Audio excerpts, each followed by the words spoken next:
Ahoj, detko. Ďakujem za tú macinku. No super.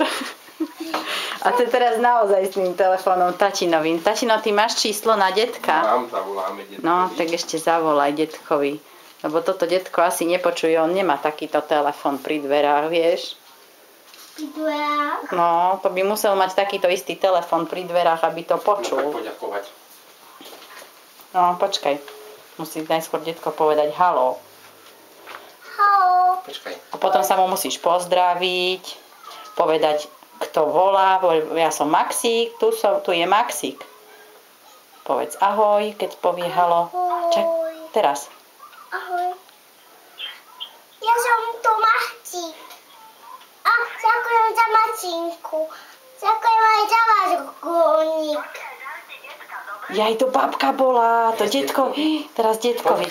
Poď detkovi povedať. Počkaj, za chvíľu príde detko.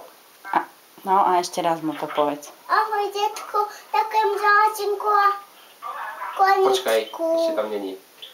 Dobre, ahoj. A nemáš za čo ďakovať, ja som ti mašinku poslal, no čo? Aj za vagonika, aj za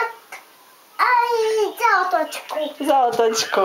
A písal sa detko, či sa tešíš, Maxík? Tešíš sa? Áno, sesím. Poď mu povedať. Poď mu povedať, nepočuje.